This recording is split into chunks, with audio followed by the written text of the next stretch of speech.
Welcome to DeCard Battle-Tested in Real Life, where Web3 OGs put DeCard through real-world stablecoins to fiat utility across borders and everyday life. No fluff, just real talk. Fresh off our launch of the DCS DeCard Visa card in Singapore this May, we headed across the causeway to see how the card stacks up in Malaysia. Can DeCard hold its ground in a different market with a different vibe?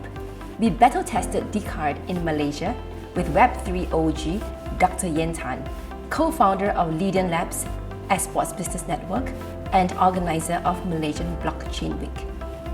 Welcome, Dr. Yen Tan. Thanks for having me. Would you be able to tell us about yourself and your OG journey? I'm actually a professionally trained medical doctor. On that part, I've been working for quite a number of years before I kind of jumped into entrepreneurship. I guess it was an opportunity that I couldn't refuse because it was related to the gaming industry. You know how guys and games, growing up with it. So I felt that it was an industry that I am passionate for, and I felt that if I were to, take a risk, that would be what I would go for. So jumped in the gaming industry and spent approximately about 7 years in that, running and doing esports and gaming. It was fun, good times, bad times as usual, but more importantly, it was something that actually shaped me to be who I am, right? And having the honor to actually work with big names, right? Like Moonton, Tencent Games, Riot Games, Activision, Valve, and so on and so forth. A friend of mine posted, what if you could earn money playing games? Usually these are posts that you ignore, right? It feels very scammy, right? But somehow I decided to actually, ask more. So that's when I came in touch with Axie Infinity. That's basically how I started my crypto journey. Then what I saw was that there was actually a very big gap in the space. So I brought it up to my co-founders and suggested that, hey, what if we replicated my Web2 business onto Web3? What if we built a brand, right? An agency of sorts that can build that rapport, right? Where people can trust, people can look to, right? And that's how Lydian Labs came to fruition. Then I think what's crucial here is that, of course, we launched in the worst timing. Anyone can launch an agency. We launched during the bear market. Building it out from then is the toughest thing because technically speaking, no one is spending, right? And that's a big no-no and it's a big issue. So, fast forward 3-4 years now, Lydian Labs, we focus on our core pillars of services, but our priority and our bread and butter is actually on the marketing side. So we do hyper-localized marketing for projects, for businesses, all across APAC and Chinese-speaking communities. So that is kind of where it came from, and now we have Malaysia Blockchain Week as well. So everything that we've been building in the past 3 to 4 years was very much for ourselves. Then doing Malaysia Blockchain Week is something that we are, in a way, giving back to the country, serving the country at some capacity. So that's where we have been so far. I really, really love that. And I think that segues very, very smoothly into the next question I want to ask you. Just earlier this month, Malaysia launched their Digital Asset Innovation Hub to speed up the growth of fintech and blockchain. The Malaysia Web3 vibes seem to be picking up pace really well. So what do you think that the local Web3 community care about in terms of payment and their DGen digital lifestyle? Maybe I can first shed some light on what's happening in the government sector. right, then we can move on to that the latter part of the question. So I think we've been working very closely with several ministries, right? And I'm just going to use Malaysia Blockchain Week as an anchor here. So you're right to say that our Prime Minister and also our Finance Minister just recently launched a Digital Asset Innovation Hub. That in itself is definitely a very, very bullish signal to indicate that Malaysia is open for business, right? For everything crypto and blockchain. Of course, like every other country, we will track carefully, but in order for us to even go from A to B, we need to first take that first step. So this is considered one of the core steps moving towards progress. And for Malaysia Blockchain Week as well, we are actually currently engaging with the Ministry of Digital and also the Ministry of Science, Tech and Innovations. So we are working very closely with them, and stay tuned for Malaysia Blockchain Week. We will be announcing a little bit more on what we are doing there, right? But the framework is there. What is required is action, and the ministers themselves have clearly expressed it to us that it's time for action, right? The regulatory space is now evolving, right? Everything from the passing of the Genius Act in the States, and that tide is coming and reaching us now, right? So if we fail to evolve, then we are just going to be left behind. And I think Malaysia has a little bit of a tendency to do that, but I'm very, very happy that the ministers themselves have already expressed this, that they want change, they want progress, right? And it's not just progress to keep up. Those were not their words, right? It's not, we don't want to keep up. How do we spearhead this? How do we come up on top? How can we make ourselves the powerhouse of the region? So that is their goal, and we are here to facilitate that. Yeah, I think that is really good to see that the Malaysia government itself, they are taking institutional interest into growing this space in Malaysia. How then would the Web3 community in Malaysia respond to this? Like, do you see different Web3 payment behavior? I believe there is, and I think it's been an ongoing struggle, right? Right now, the only source of how we are able to kind of get the money out and turn it into fiat to spend on daily life is via peer-to-peer, right? And that in itself is like, I don't know, gray at most, right? So the market is hungry for a solution that is able to kind of like cater to their needs, right? People have been debanked, people have been, accounts have been blocked, right? Simply because they are doing P2P, right? So bringing that point forward, DeCard becomes the solution, right? We need an avenue to have utility of what we have on-chain. It's very simple, it's very straightforward.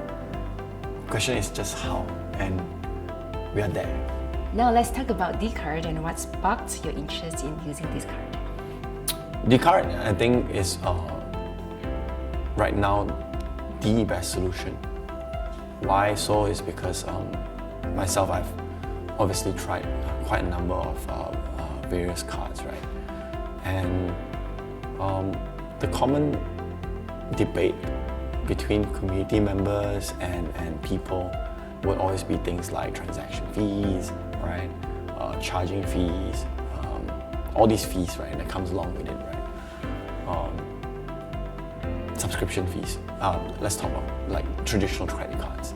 There's subscription fees, right? So with all this being debated, you have websites dedicated to just compare cards, right? For you to go and sign up for. DeCard is providing a service with essentially none of that. I think that pretty much sums it up, and that's how impactful DeCard is actually in the space right now. And I think people need to know about this, right? There is no registration fee. It's free to register for. There's no charging fee when I transfer my crypto into my card, right? There's no transaction fee whenever I tap my card at any terminal, right? What's there not to love? And all I'm paying is just literally like how I'm paying with a credit card or debit card today, which is just FX fee. I think it's a game changer, isn't it? I think you've convinced me. I mean, even if I don't use the DeCard today, I would want to try it. So, sounds like you definitely have battle tested the DeCard in various ways. Do you think you can share with us the different kind of use cases? Earlier on, you mentioned quite a few different ways that the card can be used. Yeah. What really impressed you? Maybe you can share more. I mean, basically, I can use the card anywhere I go, as long as there's a terminal that accepts Master or Visa, right? So that's everywhere in the whole world, basically. So let me use Malaysia as an example first. What do I use it for? I use it for my daily use at a cafe, right? I use it at a restaurant, right? But what more? In Malaysia, our toll system, we can pay with cards as well. So it works there. What else do we need to pay? Online, e-commerce, right? Shopping online hasn't been an issue. Subscription for various accounts, not an issue, right? It's been pretty seamless, to be honest. So that's Malaysia specifically. So we do travel quite frequently, right? To conferences and whatnot. So I recently tested it even in the States, right? Perfect, right? Whatever that I want to top up, I top up, right? And that only takes about, 15-20 seconds. And I see it reflected in my card. And I can spend freely as and when, where I want to be, right? So it's been a great experience, to be honest. Wow, sounds like you really used the card as much as you could. You mentioned online subscriptions. What are some of those? Like you say you came from a gaming background, right? So I suppose like Steam or some of these gaming applications, bill payments. So I think that would be probably the Google Play Store. I'm an Android user, so the card works well with the Play Store, right? No issues there. Shopping on Shopee, not an issue. Subscriptions for things like X, for ChatGPT, haven't had an issue thus far. So it's been quite good. In fact, I bounded my card to my Touch and Go. It's very similar to how it is in PayNow for Singapore. Yeah, very seamless. No, I really think that it has assimilated into your everyday life. Yeah. Tell us a little bit more about your overseas usage. So when you need to use your DeCard in the US, restaurants, cafes, commuting, all goes really well for you? Oh yeah. I was recently in New York and I literally used the card for the metro. So basically, like I mentioned earlier, right? So basically anywhere and everywhere, as long as they accept a Master or Visa, right? Smooth sailing. And I suppose that you have battle tested many cards in your OG life, right? Your OG journey. And wouldn't that be an expectation for other cards out there to be able to freely and easily used in your everyday life to spend? For sure. That is an expectation because we come from a life where whatever that is being provided, you expect it to work, right? We grow up, once we hit adulthood, we have a savings account, or maybe even from as a kid, we already have our savings account. The minute we hit adulthood, we get our first debit card, right? We go into our start our working journey. Then with a salary, get the credit, you get into to be part of the credit system. So you can get a credit card, right? All these systems are already in place. So we actually take it for granted that these systems were built through many years of like battle testing or field testing, right? Trying to innovate and make it more seamless and problem-free, right? However, we live in a very new space, right? A lot of us are still saying that we are early in the blockchain space. So products will always have their problems. We are still figuring out, because it's a very nascent industry, right? Technology is still evolving day on day. So how are we going to be getting there is very important. So what's the perks of being part of the journey and growing from early on will be, I'm pretty sure DeCard will take care of all their users, right? So I'm looking forward to things like the D points that are going to be coming out, and more. Hopefully we'll be able to see an even bigger game changer in the near future. Yeah, for sure. I think that our card is going to improve, have more and more features in. This is, like you say, the tip of the iceberg, the beginning of the journey. I'm actually curious about value propositions. So we know, as when we introduced the DeCard, that there are many other similar cards out there that offer things like yield, like interest and all. How do you feel that these cards are offering those kind of value propositions? How important it is for Web3 communities, especially in Malaysia? I can't speak for everyone, but I can speak for myself. Of course. Okay, so whatever that I want to spend on a card, right, it's very common practice in the Web3 space that we do not put everything into one basket, right? No one's going to put their net worth into a single card or a single wallet, right? It's just financial literacy, right? Or it's literally being careful, right? You don't want to lose it all, right? So based on that point, I personally do not put all my money into the card. I put what I need to spend, right? So to me, I spend faster than I can put in. So I feel that yield is great, but at the same time, there's no need for me to do it because I won't be able to enjoy it, because by the time I can even enjoy the yield, I've already spent it, right? So that's something that maybe for me it's not an utmost priority, right? Perhaps another user might see that as something that they really want, right? Yeah, everyone has a different flavor basically. In terms of the value proposition for DeCard, we go with the regulatory first proposition. You know, the DeCard is issued by DCS and we are a MAS regulated financial institution, Banking Act and all. How does it stand with you? Is that an important value proposition in your opinion? Oh, definitely. Security is everything, right? I think earlier I covered about how we are being very prudent and very careful, especially when we're using any form of cards like this or even wallets, right? We don't put everything into one basket. So being regulated, that gives us a lot of assurance as users, because we know for a full fact that if anything were to happen, there's a lot to answer.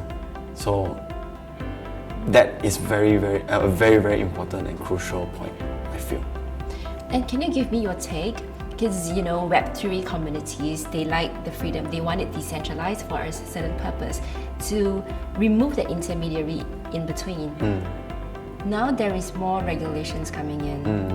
Do you see that as a good thing? Do you see that the degens in the community, are they on board with these changes? I think it's an opt-in, right? At the end of the day, there's a service provided for you. Do you want to use it, right? It's inevitable. This is the space that we are heading towards.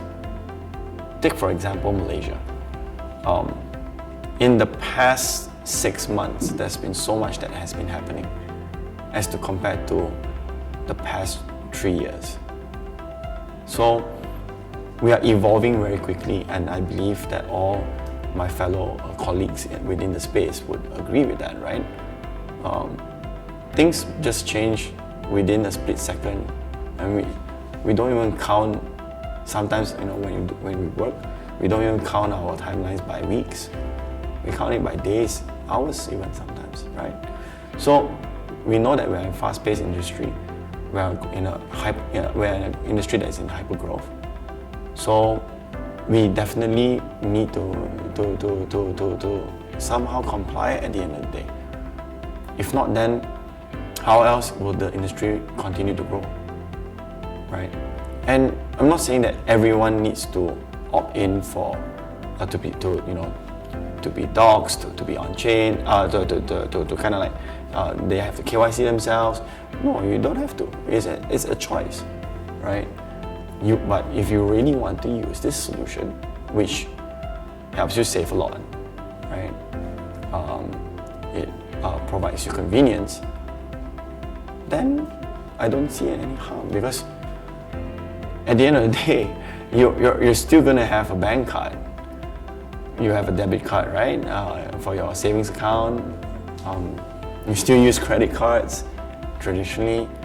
This is an option for you to use whatever that you have on chain just immediately, rather than having to go through the intermediary of I need to exchange the money into fiat first, then from fiat, then I need to put it back in the credit card, or then I need to pay off my credit card before I start using my credit card again. You don't have to go through the hassle anymore. Just transfer, use. It sounds like the degens are starting to recognize that there will be institutional involvement. It sounds like it's inevitable, and they know that in order for the Web3 digital assets usage to continue or to even grow, there is a certain acceptance that they need to just take in stride. Is that correct? Yeah. That's the value prop, I feel, right? It's an opt-in solution. Opt in if you want to, opt out if you don't, right? But the solution remains the best. That's the key. All right, so let's take it back a little bit. Now that you have battle-tested DeCard, do you think that the card is ready for more users like yourself in Malaysia? Yeah, definitely. I think my testament holds itself, right? I've used it in the States, I've used it in Singapore, I've used it in Malaysia, right? Soon to be, we'll be traveling a lot more, to Vietnam, to Thailand, and numerous countries. I'm looking forward to actually be able to use the card. Is that your preferred card now, like in your wallet? It is the only card in my wallet right now. Oh wow, okay, that is a big vote of confidence. So it is my de facto card right now, to be honest, because there's no other than traditional cards, right? This is the only card that makes sense for me. All right, I think we'll just wrap up with one final question. You know the card in and out. What would make you love this card even more? I think I should have. I mean, we are after all in the Web3 space. I would love to have would be.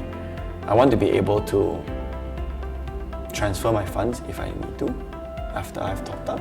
I think that's something that should be there. At the end of the day, I should be in control of my funds. Today, if let's say I topped up too much, right? I should be able to take that out. That's one thing. Second thing would be, I think QR payments would be great. The likes of PayNow, the likes of in Malaysia would be Touch and Go, right? I think this is very important because I think because of COVID and because of the lockdown, everyone literally assimilated themselves into the digital world, right? E-wallets are thriving, right? I don't see why there shouldn't be that linkage there. So this would be a very, very good functionality, I would say, that is required. Because at the end of the day, we can go all digital, but not necessarily everywhere has a credit card terminal. right? Take for example, in Singapore at a hawker center, they don't necessarily take card, but they take PayNow. So I would love to be able to use my card there, but how do I get there? So perhaps DeCard can come up with a solution for that. I think you may already have a bit of that solution. So I don't know whether you have the physical DeCard today that will satisfy that love, increase in love for the card, where you can take your money out, where you over topped up. Yeah, so that solution is ready, and you could request for a physical card when you are ready to do a bit of brick and mortar style. I know that you are very much into digital space. That is one option.